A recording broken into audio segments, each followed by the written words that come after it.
Our story is from day one of JK, things were bad. We didn't have a diagnosis, ever. Adam was just behavior and delay was what everybody said.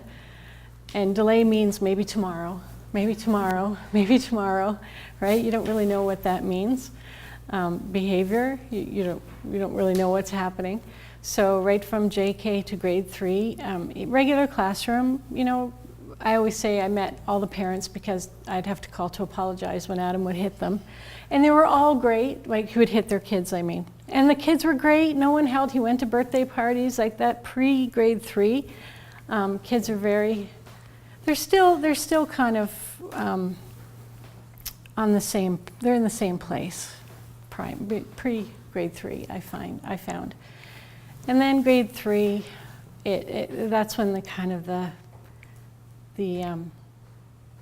difference grows, like the gap emotionally and with kids. So the difference was really starting to show with Adam in the classroom, and he was withdrawn more than he was in the classroom because of behavior. He had a full-time EA with him all the time.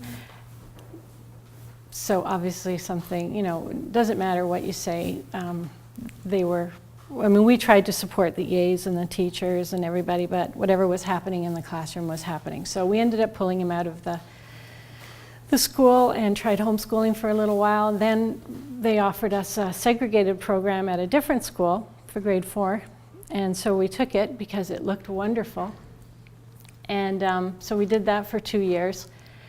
And even within that program, he was kind of segregated because he really wasn't academically as high up as the kids in that program. So we took him out of there and went back to our home school, our regular school in the neighborhood. And by then, now you've lost 2 years of any relationship that he had had with the kids before. So although the kids were great, you know, they were all, hi, Adam, how's it going, that kind of thing, any ties that he had before were pretty much broken. It was, social part is probably the hardest part for him. So now here's something that's difficult for him to begin with. Now we took him away for 2 years, and now he would just stand against the wall while other kids were doing things. So then we went to half days and told them, you guys just worry about the social part. We'll do the academics at home. And then of course that leads to nothing. Basically grades 7 and 8, we homeschooled them. And then we have a very strong homeschool group in our area, and actually got pretty close with a lot of homeschool families and do a lot of outings and group activities with homeschool families. So that worked really well for a couple of years. Adam actually ran like a Lego club from our house to the point where he would, if I said I couldn't do it that week, he'd say, you know, him and another girl could run it. So he was starting to kind of take, he had a very low self-esteem from so many years of getting everything wrong. So it was taking a couple of years, he was building up that kind of identity and self-esteem again. So that was really good. And then we started grade 9, and he said he'd try high school. And in our area, if you need any kind of support, you don't go to the local high school down the street from us where all of the kids he knew go, where his sister goes. You get on a bus and you go across town to that school. And nothing against the school, it's just not our neighborhood school. So it was like going to the moon for him. He didn't know a soul, it's just not a place he would know.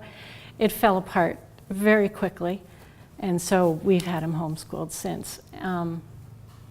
Academically, he's doing great. He's advancing like crazy. Socially, being 15, he doesn't want to leave the house. I think that's part teen and part the autism in him. He's not big on wanting to go out too much as it is. We do a few things with the homeschool group. I think you know what it is? It's me. It's a lot of work on the family to get all of those other social things going, and I've been busy and I haven't been able to.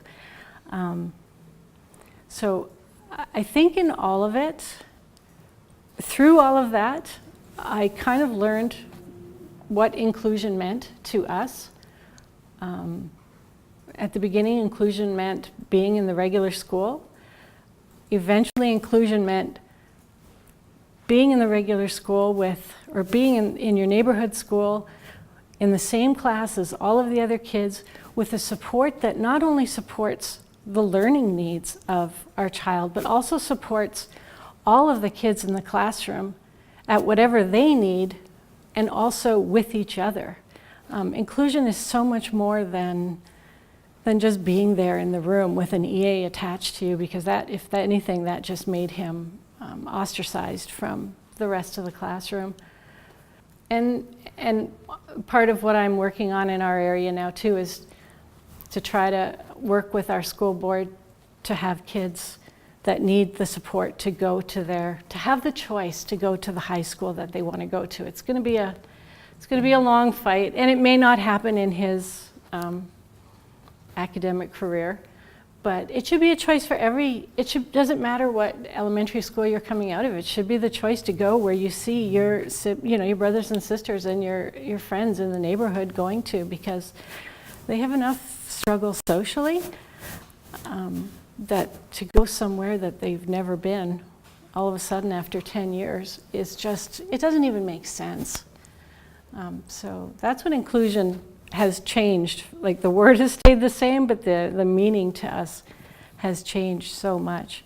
And I think it's important for schools to get on board with inclusion, meaning the diversity in the classroom. It's not just kids with disabilities, it's everybody that's in that classroom. Like, there's just such a diverse range of kids now. And the other piece we've really noticed more this year, because the gap is growing, some of the behavioral pieces that are happening. So you get that note home that says, well, this happened today. Okay, what happened leading up to that?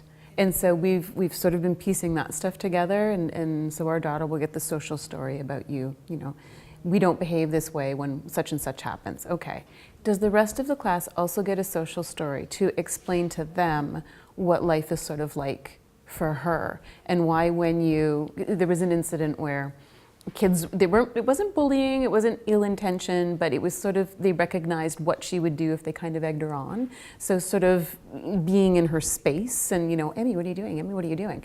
And they don't listen to her when she says, you know, no, thank you, like I want my space. And then it escalates, and she calls it her bad words. So she'll say stupid and shut up. And that's when the note comes home. Mm-hmm. Well, I was made aware of kind of what led up to this. So we need to talk to the other students. And I think that's a huge piece for inclusion as well, that you're, instead of singling out the child that has the special need and just talking about the expectations for them, it has to be global. Like, it has to be that whole classroom understanding how we all work together, you know, to support one another. And I heard that a lot out of what you were saying, that it's focused so much on that one child and not on everybody. And understanding that everybody benefits when you have full inclusion. Inclusion and integration are different. So I feel like what we have right now is integration. We don't have full inclusion. So it's sort of the idea that, yes, we accept that this child that has special needs will be in the classroom with the right supports, but that doesn't necessarily mean that they are fully included in everything that's happening in the classroom. So for us, I don't know if I agree or disagree with this, but I know that they have a separate program called Matt and Molly. So all of the children that have special needs do a Matt and Molly program in the afternoon, which means they're being taken out of the classroom for whatever would be happening. For us, it's French. So she's missing out on French, which she actually really happens to like and seems to be doing well with. So to me, that's not full inclusion. And I think between integration and inclusion, there is a huge difference. Mm-hmm. In integration, we are expecting that the person changes. So here you are giving these kids more. So we take them out, so eventually they'll get to where the others are. Mm-hmm. And that's integration. We are trying, and all of inclusion is saying, no.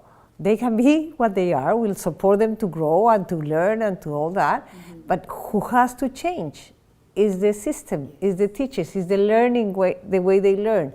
So that's a huge difference for teachers, for the school to understand. It sounds so self-serving, but if you don't fight for what your child needs, someone else is going to, and they're going to get what their child needs. Like, it sounds so awful, but if you don't keep pushing for the I won't say resources, I guess, to have things done, the support the way you think your child does, it won't happen. Like, it's not just going to magically happen. And one of the things that I do believe is that parents have stopped believing in their kids, because we've been told so many times, like Adam, like he's been told so many times he doesn't know how to do it, that he believes it himself. I don't know how to do anything. So how do we bring hope? How do we bring the hope that and the belief that they might not have all these to pass all these tests and things like that, but that doesn't mean they are not very valuable people, and we can find places in life for them. It does matter how you get education. It's not a matter of only getting education, it's getting an inclusive education that talks about quality, excellence, and equity. So that has to be challenged. We don't want a segregated one that they tell us, oh, it's so much better. You get segregation, they really are protected. Teachers are so good, and I said, if teachers are so good, why other kids are not asking for that segregation? If they have special educators and all that, yeah? No, nobody else asks for those classes, yeah? And they say, no, this is the perfect class. It's individualized, we really look after your kid, we have these special ed teachers, and we bring the rehab people here, but no, none of the other kids in the class are asking, I want to be there, yeah? So we must be doing something wrong.